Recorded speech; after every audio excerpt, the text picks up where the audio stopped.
চাঁদা লাগলে চাঁদা নিয়ে আলিফের চোখ ফিরিয়ে দেয়। গতকাল রাজধানীর ঢাকাসহ বিভিন্ন স্থানে এনসিপির শীর্ষতম নেতারা মশাল মিছিল করে সেখানে মুখে উত্তাল স্লোগান, টাকা লাগলে তারেক রহমান টাকা নেই কিন্তু আলিফের চোখ ফিরিয়ে দেয়, এমন স্লোগানে উত্তাল করেছে ঢাকাসহ বাংলাদেশের নানা প্রান্ত। জুলাই পথযাত্রায় চোখ হারালেন আলিফ নামক এক যুবক। তার পরবর্তী ক্ষণে সিলেটে জুলাই কর্মসূচি নিয়ে সারজিৎ আলমের সাথে বাগবিতণ্ডায় জড়িয়ে পড়ে স্থানীয় বিএনপি নেতাকর্মীর সাথে। তার পরবর্তী সময়ে এক পর্যায়ে চোখ হারিয়ে ফেলেন আলিফ নামক এক যুবক। পরবর্তী সময়ে চিকিৎসক জানিয়েছে ডান চোখে ঝাপসা দেখলেও বাম চোখে আলিফ আর কখনোই পৃথিবীর আলো দেখতে পারবে না বলে অভিযোগ জানিয়েছেন। কল এনসিপির শীর্ষতম নেতা সহ বিভিন্ন নেতাকর্মীরা এবং সাধারণ ছাত্রছাত্রীরা রাস্তায় নেমে মশাল মিছিল করে একটাই স্লোগান ছিল, চাঁদা লাগলে চাঁদা নে, আলিফের চোখ ফিরিয়ে দে, তারেক রহমান চোখ ফিরিয়ে দে, 1 2 3 4 খেলা হবে রাজপথে, এমন নানা স্লোগানে উত্তাল হয়েছিল সামাজিক যোগাযোগ মাধ্যমে। ভিডিও ভাইরাল হলে শুরু হয় নেটিজেনদের মাঝে নানা আলোচনা সমালোচনা।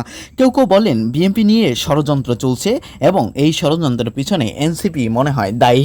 এমন নানা প্রশ্ন সামাজিক যোগাযোগ মাধ্যমগুলোতে খুললেই দেখা যায়। আবার কেউ কেউ বলছেন এনসিপি এবং জামায়াতকে জোটকে কেন্দ্র করেই মনে হচ্ছে এমন স্লোগান।